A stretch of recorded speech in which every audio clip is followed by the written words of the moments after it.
Now we're going to have a really long segment of Dream of Five. Got an interview for you with the two main heads of it, Astrid Lunasol and Ferechin. And then I've got a revamped playthrough of chapters 1 through 5. If you wish to skip through each chapter, I'll be putting times in the video description, because this part is really, really long. Hi everyone, I'm here with pretty much the two heads of Dream of Five here, Ferechin and ALS, and we're going to ask them some questions about their hack and see what they can give us for answers. So, first question we're going to go off with here is, what is the premise of your hack, story, etc.? Should I front this one? Yeah, go for it. Basically, it follows the main character, Renee, who is basically just... It starts out as if it's going to head to the basic front, and then everything pretty much goes to shit. There's civil wars, knives and daggers pretty much hidden everywhere, and basically just can't trust anyone, and yet she kind of has to be forced to in order to get anywhere. And finally she just realizes that the only way is to just rely on herself, and that's when she truly becomes a power in the world. And beyond that, I'm pretty much winging it as I go, but that's basic. You have the general storyline covered. Yeah. So basically it's your general Fire Emblem story, but then everything goes to shit. By about chapter 5, yes. Yeah. Okay. So, what made you want to do the hack? Well, it originally started off as a community hack on Serenez with a bunch of people from this other Empire thread. If you were on Serenez at the time, you'd understand what I'm talking about. But we decided to make like a community hack, and what happened basically is we moved to another forum so that we get all our information straightened out. But then that forum got deleted because the creator at the time wanted to be a dick.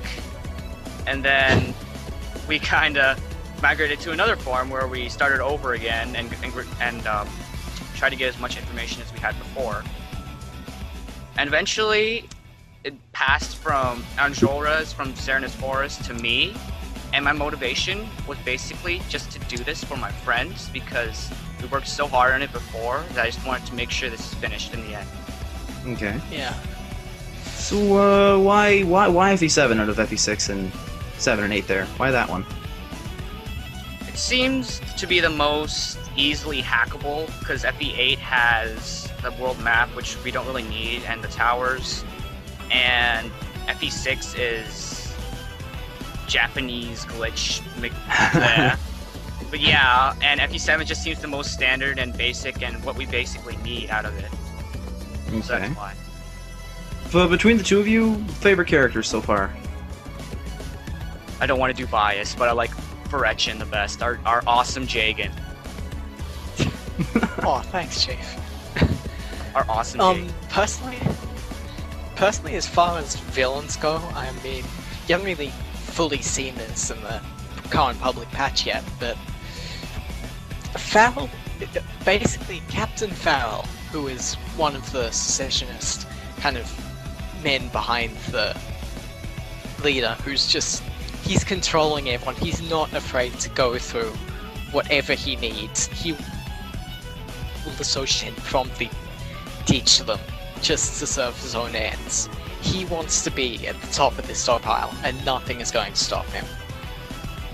Yeah, I've seen Farrell myself, and that's pretty accurate on what he's doing there. What about player characters there for it? Who's your favorite there? Of the ones seen so far, I have to say overall Cobain, because he starts off as this generic bluster. Honestly, he's probably, of the three, the one who would most be associated with being a lord, and yet he just... Whereas Ike becomes more heroic and dashing and leaderly, he becomes disillusioned, cynical, bitter, a drunkard, and just... He gets into life, basically. His own worst enemy ends up becoming himself, and it's that obstacle he really needs to get past. And he also turns into a massive destructive force of deathiness.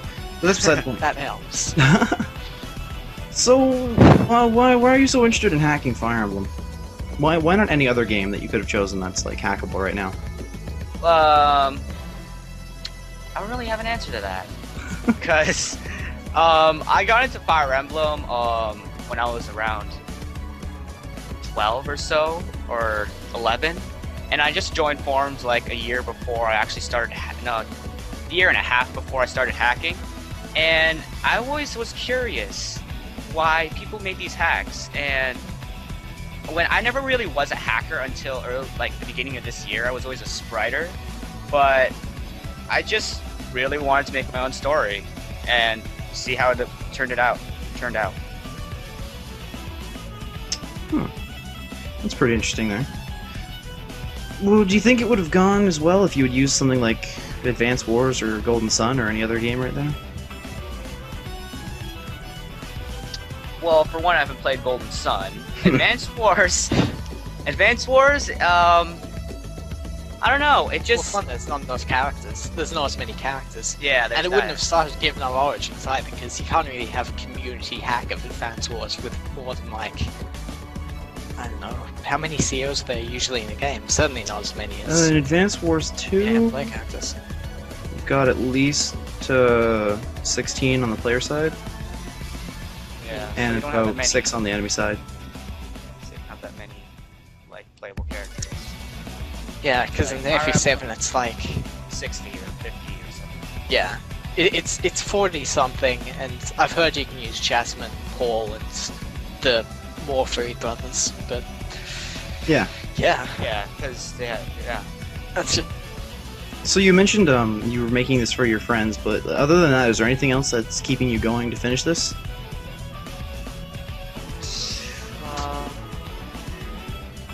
I don't want to say it on like speaker, but like the original guy that basically ditched, I want to show them that they shouldn't have ditched in the first place. It's kind of a motivation for me.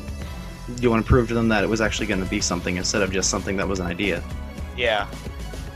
Okay. So what is it about Dream of 5 that you think is unique that makes it different from every other Fire Emblem hack out there? It's an 100% original, as in like we don't hop on to another pre-existing continent and edit the story and fuck up cannons or stuff like that. We start on our own continent, our own countries, our own history, and there's pros and cons of that. But I think the cons aren't as good. Well, the pros outweigh the cons. Yeah, Well- and not to mention that elite hacks are probably, sorry to interrupt you there, but elite hacks are probably, No, it's okay. I was actually just Kind about of- to ask your opinion, so... well, Libyan Knights has sort of gone out there, and it would just be a tough hack to follow. Here we can basically just, we're free to go our own path, and it's just not go in direct competition to anything as much. So you don't have to Fast try and as well. match up to other games and other hacks and what they've established for Elite already. I mean, it's not clear Yeah. that they've established it. None of it's official, but some of them have done a really good job with it. So you don't have to try and compete with the job they've done. Yeah. Yeah, because I mean, yeah, it's just best to avoid competition and just, make the best individual hack you can, rather than I will be the best Libyan hack. I will defeat the 8 others out there. No, Yeah. it's best. And Leave's been done already 1,000 times, and particularly recently, it's been done extremely well. So While we're on the topic of making your hacks unique, in my interview with Mike for During Decay of the Fang, he mentioned that one of the things that his hack has is a world map that basically no other hack has. World map events. Oh, we're gonna get to that. I was actually going to once- ask you about that because being in the group for Dream of 5 myself, I kind of know. And I don't want to say anything if you guys don't want to talk about that yet, but if you'd like to talk about that now, it'd be the best time to say. Alright, I'll talk about that. Well, currently we have a basic map of what the continent would look like. We just need to sort of kind of finish it and insert it. And apparently there's a lot of things you have to go through to insert it, all palettes and stuff, so it might be a while till we actually get do that, but we will have world map events. We know how useful they can be for showing and narrating dialogue and what happens in the past, future, or what's happening right now. And it's just overall a good feel to have where you're going, instead of like, oh, look, now we're jumping to this chapter and we have no idea where we're going. We don't even know where Masane is or Alkema is or stuff like that. Yeah, it's a pretty lofty goal, but it'll probably make the hack a lot better overall. Yeah. Yeah. So what have you got? What have you done to get people to play this, like for publicity or whenever you make a post about the game? What do you do to get people to actually want to go and download the patch and apply it to play it? Well, the current patch kind of sucks. So Yeah. the current the publicity was, relatively speaking, rather enormous. I mean, we had put in our SIGs like months before there was ever a patch, and there still isn't an acceptable patch. It's just a demo, and we really should have emphasized. That was our main mistake. We didn't emphasize how alpha-ish the current patch was. And so Yeah. everyone started taking it too seriously. Because there was a massive hype backlash, pretty much. yeah, because what happens was I basically released the public patch that's currently out right now 2 months after I started hacking. 2 months. And I barely knew anything really, or how the events really were straightforward, and there were around 6 chapters in that 2-month time span. So Seven now chapters. just Looks one. yeah, it just feels really rushed.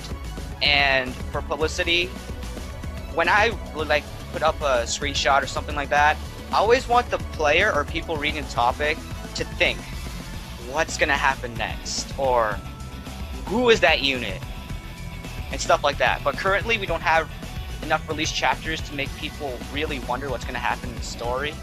So we're hoping to release a patch really soon. Okay. Yeah, that's a pretty good idea when posting screens there to make people think what's going on, because then they want to download it and find out.